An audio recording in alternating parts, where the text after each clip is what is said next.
Hello दोस्तों, मैं रंजीत कुमार आप सभी को स्वागत करते हैं अपने यूट्यूब चैनल आर ऑफिशियल पर। और आज के वीडियो में हम लोग कुछ इंपॉर्टेंट क्वेश्चंस को डिस्कस करेंगे। तो आइए हम शुरुआत करते हैं आज का सेशन का। तो कुछ इंपॉर्टेंट हम लोग पॉलिटी के क्वेश्चंस को डिस्कस करेंगे।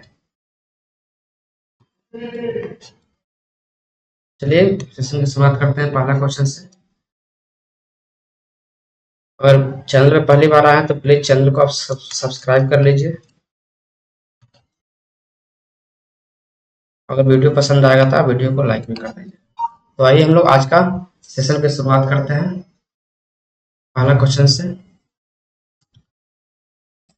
आज का जो पहला क्वेश्चन है आपका,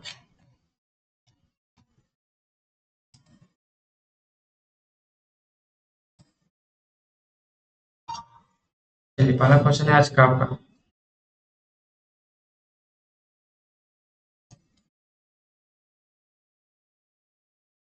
एक मिनट, चलिए सब ठीक है।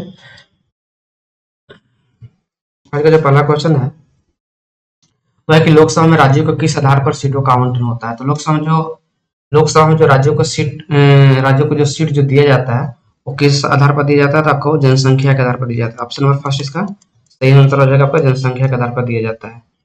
लोकसभा के बारे में कुछ इंपॉर्टेंट फैक्ट आपको पता होना चाहिए, जैसे कि लोकसभा को क्या कहा जाता है आपका। तो लोकसभा को निम्न सदन कहा जाता है। ठीक है, लोकसभा को निम्न सदन कहा जाता है। इसके अलावा लोकसभा में टोटल कितनी सीटें फिलहाल आपका 545 है। और इसके अलावा लोकसभा का जो है आपका बात भारतीय संविधान में अनुच्छेद 81 में किया गया है। और लोकसभा को राष्ट्रपति आपका डिजॉल्व कर सकता है, भंग कर सकता है अनुच्छेद 85 के तहत। तो ये सारी चीजें आपको लोकसभा के बारे में पता होना चाहिए। इसके अलावा लोकसभा की जो पहली जो बैठक हुई थी वो कब हुई थी आपका 1952 में हुई थी। और लोकसभा के प्रथम जो अध्यक्ष थे वो कौन थे आपका, जीवी मावलंकर थे। जीवी मावलंकर थे, तो ये भी आपको पता होना चाहिए। और वर्तमान में कौन अध्यक्ष है आपकी, तो ओम बिरला जी अभी आपका फिलहाल में 2025 में लोकसभा के आपका अध्यक्ष। तो ये चीज आपको लोकसभा से कुछ इंपॉर्टेंट जो क्वेश्चंस बनते हैं एग्जाम्स में आपको याद होने चाहिए। इसके अलावा अगर हम लोग देखें तो और लोकसभा के लिए आपको क्या याद होना चाहिए कि लोकसभा में एक आपका अध्यक्ष होता है और एक आपका उपाध्यक्ष होता है, वाइस प्रेसिडेंट होता है। तो जो अध्यक्ष होता है आपका और उपाध्यक्ष, वो दोनों का जो चर्चा किया गया वो 93 अनुच्छेद में किया गया। अनुच्छेद नंबर 93 में इसकी चर्चा की गई है। लोकसभा का अध्यक्ष अपना इस्तीफा किसको देता है, उपाध्यक्ष को। उपाध्यक्ष अपने इस्तीफा किसको देता है, आपका अध्यक्ष को देता है। तो इसको भी आपको याद रखना है। नेक्स्ट क्वेश्चन देखते हैं हम लोग। जो अगला जो क्वेश्चन है आपका कि भारत के संसद में कौन शामिल है आपका। ठीक है, भारतीय संसद जो है किस किस से मिलकर बना हुआ है, ये आपसे पूछा जा रहा है। तो संसद के बारे में दो तीन चीज हम लोग यहाँ पे पढ़ लेते हैं। पहली बात की संसद जो है आपका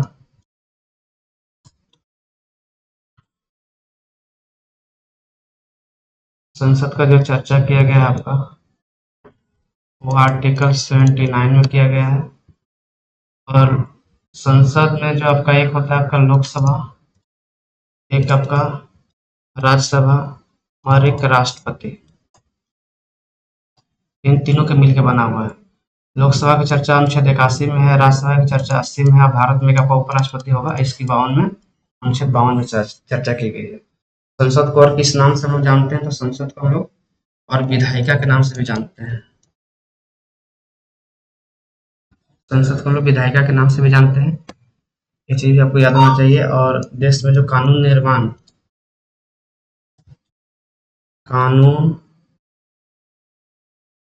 निर्माण का जो काम होता है वो कौन करता है, संसद करता है, यानी कि विधायिका करती है।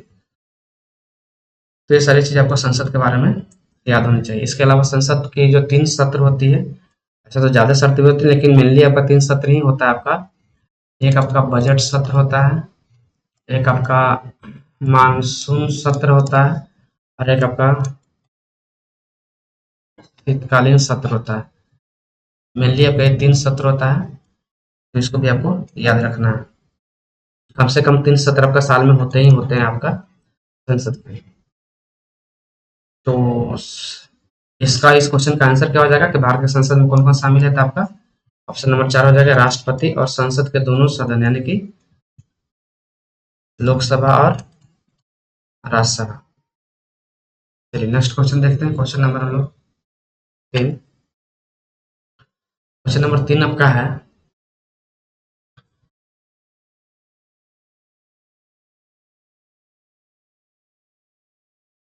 कि क्वेश्चन नंबर 3 है कि लोकसभा और राज्यसभा में गणपूर्ति की संख्या कितनी होती है। लोकसभा में और राज्यसभा में गणपूर्ति किसको बोलते हैं? एक मिनट।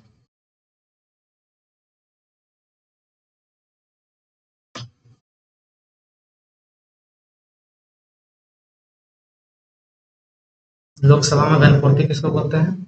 तो लोकसभा में गणपूर्ति कहा जाता है आपका कि किसी भी लोकसभा की बैठक होने के लिए मिनिमम मिनिमम जो है आपका कितने सदस्यों की उपस्थित होना जरूरी है। लोकसभा में 55 होती है, ठीक है, क्योंकि लोकसभा की टोटल संख्या कितनी है, आपका स्ट्रेंथ आपका 545 है, तो उसका 1/10 करेंगे, कितना आएगा आपका, वो 55, ठीक है। तो लोकसभा का जो कोरम होता है वो 55 होता है। इन कोरम बोलते हैं गणपूर्ति, जिसको बोलते हैं कोरम को ही गणपूर्ति कहा जाता है। तो गणपूर्ति कितनी होती है आपका, 1/10 होती है, ठीक है। यानी कि लोकसभा या राज्यसभा की बैठक बुलाने के लिए मिनिमम जो है सदस्य होने चाहिए, आपका कितना होना चाहिए उपस्थित, आपका 1/10। ऑप्शन नंबर यहाँ पे 2 इसका सही आंसर हो जाएगा, 1/10, ठीक है। और कुछ लोकसभा राज्यसभा कंपेयर देख लेते हैं हम लोग, जो एग्जाम में बार बार आता है, लोकसभा और राज्यसभा। पहली बात की लोकसभा की चर्चा की गई अनुच्छेद 81 में, और राज्यसभा की चर्चा की गई आपका 80 में। लोकसभा आपका निम्न सदन है, राज्यसभा के आपका उच्च सदन है। इसके अलावा लोकसभा के सदस्यों का जो चुनाव होता है उसकी न्यूनतम आयु 25 वर्ष है, जबकि राज्यसभा में आपका 30 होता है। लोकसभा में एक आपका अध्यक्ष होता है जो इसका खुद सदस्य होता है इस सदन का, जबकि राज्यसभा का जो अध्यक्ष होता है वो आपका उपराष्ट्रपति जी होते हैं। तो ये कंपेयर आपको मैंने बता दिया। और लोकसभा में सबसे ज्यादा सीट कहाँ है आपका, किस राज्य का है, तो ये आपका यूपी का, ठीक है। वो कितना आपका है, 80 है। और राज्यसभा में सबसे ज्यादा सीट कितना आपका, वो यूपी का ही है, मैक्सिमम वो 31। तो लोकसभा राज्यसभा के बारे में कुछ चीजें हैं जो आपको पता होना चाहिए। ठीक, नेक्स्ट क्वेश्चन देखते हैं, क्वेश्चन नंबर 4। क्वेश्चन नंबर 4 है आपका कि लोकसभा के प्रथम अध्यक्ष कौन थे। तभी हमने आपको चर्चा किया कि लोकसभा के प्रथम अध्यक्ष कौन थे आपका। तो देखिए हमें बता देता है कि लोकसभा के प्रथम अध्यक्ष थे जीवी मालंकर, कुछ देर पहले चर्चा किए थे। जीवी मालंकर जी पहले अध्यक्ष थे। दूसरे कौन थे आपका, तो अयंगर जी, अयंगर लिखा है, अयंगर जी। तीसरे अध्यक्ष कौन थे आपका, हुकुम सिंह। तो ये भी आप याद रखेंगे। और इसके अलावा बीडी जत्ती कौन थे आपका, तो उपराष्ट्रपति थे, और यहाँ पे बीवी गिरी आपका राष्ट्रपति थे। कुछ राष्ट्रपति के बारे में पढ़ लेते हैं। राष्ट्रपति जो पहले हुए वो कौन थे आपका, वो राजेंद्र प्रसाद थे पहले राष्ट्रपति। दूसरे कौन हुए आपका, सर्वपल्ली राधाकृष्णन। तीसरे राष्ट्रपति कौन हुए आपका, तो ये आपका जाकिर हुसैन जी हुए। चौथे राष्ट्रपति कौन हुए आपका, तो बीबी गिरी। ये शुरू के 4 राष्ट्रपति थे जो आपको याद रखना है। पहले राष्ट्रपति को भारत रत्न कब दिया गया था, तो 1962 में दिया गया था, भी एग्जाम में आता है, इसको याद रखेंगे। और सर्वपल्ली राधाकृष्णन को दार्शनिक राष्ट्रपति कहा जाता है। प्रथम मुस्लिम राष्ट्रपति कौन था आपका, जाकिर हुसैन थे।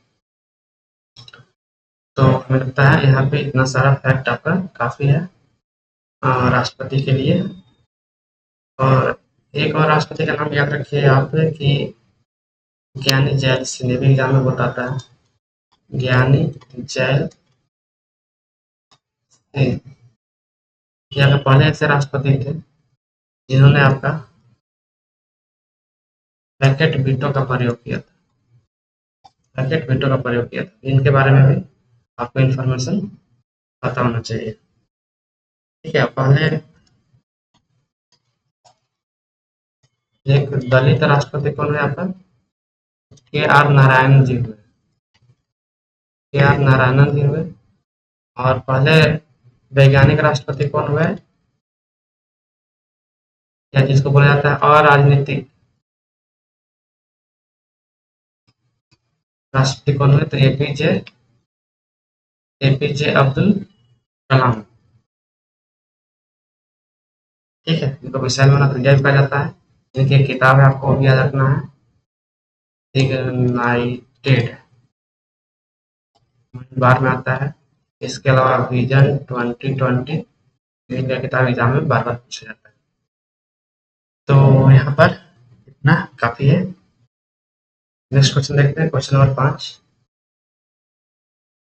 क्वेश्चन नंबर जो 5 है आपका,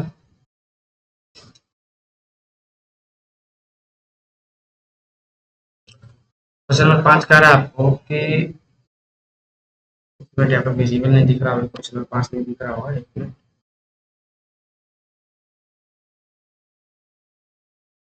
क्वेश्चन नंबर 5 वैसे है कि राज्यसभा के सदस्यों का कार्यकाल कितने सालों का होता है? तो राज्यसभा के सदस्यों का जो कार्यकाल होता है वो कितना होता है आपका? तो ये होता है आपका 6 वर्ष। ठीक है, कितना होता है आपका? 6 वर्ष।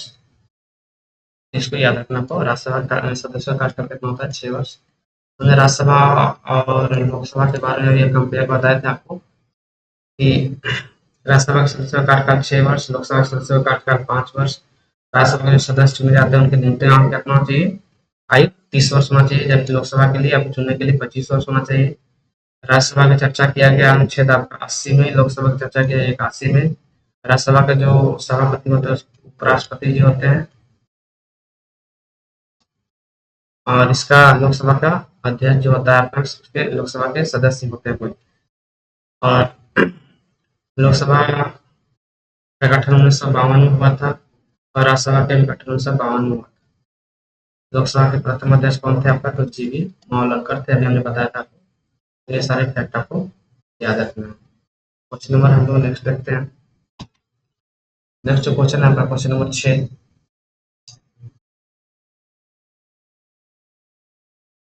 क्वेश्चन नंबर 6 है आपका कि विधान परिषद किसी विधेयक को कितने दिनों तक रोक सकता है? तो विधान परिषद किसी विधेयक को कितने दिनों तक रोक सकता है आपका? तो 14 दिन। कितना दिन रोक सकता है? 14 दिन। जिस तरीके से आपका केंद्र लेवल पे आपका संसद होता है, उसी तरीके से राज्य स्तर पर क्या होता है आपका? इसमें बता देते हैं, यहाँ पे देख लीजिए, विधानमंडल होता है। ठीक है, क्या होता है? विधानमंडल होता है। इसमें एक होता है आपका विधानसभा, और एक होता है आपका विधान परिषद। ठीक है, तो एक विधान सभा हो गया, एक विधान परिषद हो गया। तो कोई भी नियम कानून जब कोई भी विधेयक की विधानसभा पारित होती है, तो उसको जो है आपका विधान परिषद मैक्सिमम जो 14 दिन तक रुक सकता है। ठीक है, तो इसका आंसर हो जाएगा आपका 14 दिन। और भारत के कितने राज्यों में आपका, भारत के कितने राज्यों में जो है आपका विधान परिषद है? तो 6 राज्यों में विधान परिषद है। कौन कौन से राज्य है आपका? एक तो आपका यूपी हो जाएगा, ठीक है, एक आपका महाराष्ट्र हो जाएगा, एक तो बिहार भी हो जाएगा, और यूपी महाराष्ट्र बिहार हो जाएगा, कर्नाटका हो जाएगा, इसके अलावा आंध्र प्रदेश हो जाएगा, और एक तेलंगाना होगा शायद, तेलंगाना होगा। तो आप चेक कर लीजिएगा, यही 6 राज्य है आपका। ठीक है, यूपी महाराष्ट्र बिहार कर्नाटका तो है, आंध्र प्रदेश में भी है, और तेलंगाना में है शायद, तेलंगाना में ही है एक आपका छठा राज्य। तो ये आपका हो जाएगा। ठीक है, तो इसका आंसर हो जाएगा आपका 14 दिन। और विधान परिषद के जो सदस्य होते हैं, इसके चुनाव होता है वो अप्रत्यक्ष रूप से जनता नहीं चुनती है। ठीक है, जनता के द्वारा चुने गए प्रतिनिधि ही चुनते हैं। तो ये आपको पता होना चाहिए। चलिए नेक्स्ट क्वेश्चन देखते हैं, क्वेश्चन नंबर आपका 7।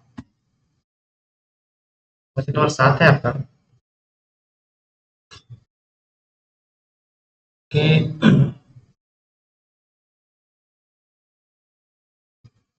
क्वेश्चन नंबर 7 है कि भारत में किसी राज्य में विधान परिषद का सृजन अथवा उसकी समाप्ति की जा सकती है? ठीक है, तो कौन कर सकता है? भारत में किसी राज्य में विधान परिषद का सृजन अथवा उसकी समाप्ति कौन कर सकता है? ये क्वेश्चन पूछा जा रहा है। तो पहला ऑप्शन है किसी राज्य के राज्यपाल की संस्तुति पर राष्ट्रपति के द्वारा। नहीं, ये नहीं होगा आपका, संसद भी नहीं होगा। राज्य विधानसभा के संकल्प के द्वारा संसद। ऑप्शन नंबर 3 इसका सही आंसर हो जाएगा। देखिए, किसी भी राज्य, 6 राज्य में तो पता ही आपको है ही विधान परिषद। एक आपका यूपी में हो गया, एक आपका महाराष्ट्र में हो गया, पिछले स्लाइड में बताया था। एक आपका बिहार में हो गया, कर्नाटक में हो गया, आंध्र प्रदेश में हो गया और तेलंगाना में हो गया। तो अगर मान लीजिए कोई राज्य चाहता है कि हम अपने राज्य से जो द्वितीय सदन जो है आपका विधान परिषद,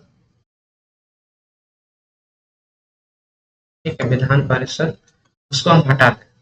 ठीक है, उसको उसको हटाने के लिए क्या करना पड़ेगा? राज्यसभा को, उस राज्य को अपने विधानसभा में संकल्प पारित करना होगा और फिर उसको केंद्र सरकार को भेजना होगा। ठीक है, सेंटर को भेजना होगा, यानी कि केंद्र सरकार को। और फिर केंद्र सरकार जब चाहेगी कि हटाना है, खत्म करना है, तो फिर अपना संसद में पारित करके उसको भेजना होगा। तो इसका आंसर हो जाएगा ऑप्शन नंबर 3, राज्य विधानसभा के संकल्प द्वारा संसद समाप्त कर सकती है। तो ये हो जाएगा इसका सही आंसर। क्वेश्चन नंबर 8 देखते हैं हम लोग। क्वेश्चन नंबर 8 है आपका। क्वेश्चन नंबर 8 आ गया आपका कि निम्न में से किससे भंग नहीं किया जा सकता परंतु समाप्त किया जा सकता है? देखो, लोकसभा को तो हम लोग भंग कर सकते हैं, राज्यसभा को भंग नहीं कर सकते हैं। ठीक है, और ना ही इसको समाप्त कर सकते हैं। ये भी आंसर नहीं होगा। और ऑप्शन नंबर 3 आपका विधानसभा, तो विधानसभा तो भंग हो ही सकती है, विधानसभा भंग हो सकती है। ऑप्शन नंबर 4 बच गया आपका यहाँ पे, राज्य विधान परिषद। तो राज्य विधान परिषद आपका भंग नहीं किया जा सकता परंतु इसको समाप्त कर सकते हैं। तो ऑप्शन नंबर 4 इसका सही आंसर हो जाएगा। ठीक है, एक मिनट, यहाँ पे रिस्पॉन्ड नहीं कर रहा है। इसका आंसर क्या हो जाएगा आपका? राज्य विधान परिषद इसका सही आंसर हो जाएगा।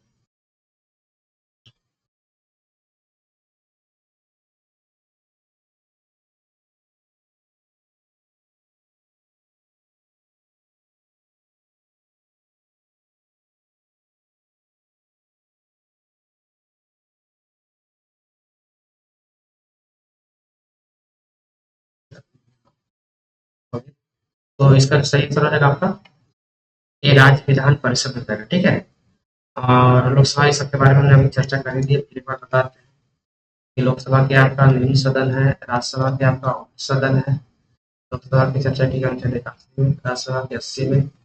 जो लोकसभा होते हैं उसके सदस्य के बनने के लिए न्यूनतम आयु चाहिए 25 वर्ष, राज्यसभा में चाहिए 30 वर्ष। और कोई भी जो वित्त विधेयक होता है वो सिर्फ अपन लोकसभा में पेश किया जा सकता है, राज्यसभा में उसको पेश हम लोग नहीं कर सकते। ये कुछ चीजें हैं जो आपको याद रखनी है। क्वेश्चन नंबर नेक्स्ट देखते हैं हम लोग। Question number 9। क्वेश्चन नंबर 9 है आपका कि निम्न में से किस राज्य में द्विसदनात्मक, जैसे लिखा है नहीं, विधायिका नहीं है, यहाँ विधायिका होगा, क्या होगा? विधायिका, विधायिका नहीं। तो देखो, अभी हमने पिछले साइड में बताया था आपको, उत्तर प्रदेश में तो है ही, बिहार में भी है, कर्नाटक में भी है, आपका मध्य प्रदेश में नहीं है। तो इसका जो आंसर हो जाएगा मध्य प्रदेश में। ठीक है, इसका आंसर क्या हो जाएगा? Option number 2 Madhya Pradesh. कौन कौन राज्य में आपका विधान परिषद है? तो आपको बताया कि 6 राज्यों में है। एक तो आपका यूपी में है, एक आपका महाराष्ट्र में है, और बिहार में है, इसके अलावा आपका कर्नाटक में है, आंध्र प्रदेश और तेलंगाना।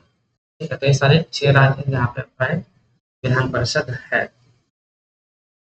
ठीक है, नेक्स्ट क्वेश्चन देखते हैं, क्वेश्चन नंबर 10 हम लोग। क्वेश्चन नंबर 10 है आपका कि निम्न में से कौन से अधिकार सिर्फ भारतीय नागरिकों को प्राप्त है? ठीक है, पूछ रहा है कि निम्न से कौन सा अधिकार सिर्फ भारतीय नागरिकों को प्राप्त है। पहला ऑप्शन है आपके पास समानता का अधिकार, दूसरा है स्वतंत्रता का अधिकार, तीसरा आपका धार्मिक अधिकार, और चौथा शोषण के विरुद्ध अधिकार। समानता का जो अधिकार जो अनुच्छेद कितना में दिया गया? भारतीय 14 से 18 में दिया गया है।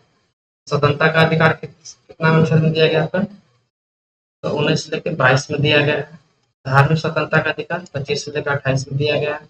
और शोषण के विरुद्ध अधिकार कितना? आर्टिकल 23 से 24 में दिया गया। सब के यहाँ पे है मौलिक अधिकार, फंडामेंटल राइट्स।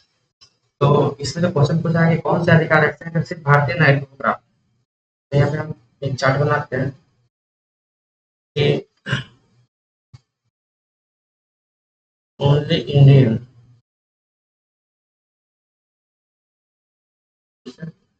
और जनरल, जो सबको प्राप्त, इंडियन और नॉन इंडियन दोनों को।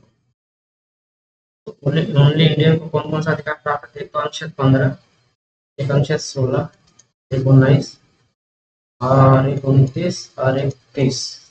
ये जो 5 अनुच्छेद है जो सिर्फ आपका इंडियन सिटीजन्स को ही प्राप्त है। बाकी जो अनुच्छेद है वो सारे लोगों को प्राप्त है। तो इसका जो सही आंसर हो जाएगा, निम्न से कौन से अधिकार सिर्फ भारतीय नागरिकों को प्राप्त हैं? तो ये स्वतंत्रता का अधिकार 19 वाला जो आ जाएगा, ठीक है। ये आपका ऑप्शन नंबर 2 आपका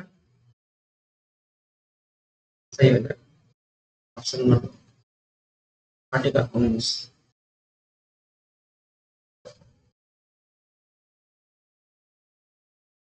लेकिन 19 में भी आपका 19 में स्वतंत्रता का अधिकार में तो 19 भी आ जाएगा, 20 भी आ जाएगा, 21 भी आ जाएगा, तो ये नहीं होगा आपका, ठीक है। आई थिंक इसका जो ऑप्शन सही से नहीं दिया गया है, इसको कुछ और थोड़ा सा क्लियरिफाई करके देना चाहिए था। वैसे आपको इस ऑप्शन के अनुसार अगर टिक करना हो कौन सा आंसर होगा, तो स्वतंत्रता का अधिकार यहाँ पे ज्यादा सूट कर रहा है, ऑप्शन नंबर 2 है इसका आंसर होना चाहिए, ठीक है। ये आपका ऑप्शन गलत लिखा गया यहाँ पे। स्वतंत्रता के अधिकार में से आपका बहुत सारा यहाँ पे राइट टू एक्सप्रेशन लिखना चाहिए था, तो ज्यादा स्पेसिफाई होता, ठीक है। तो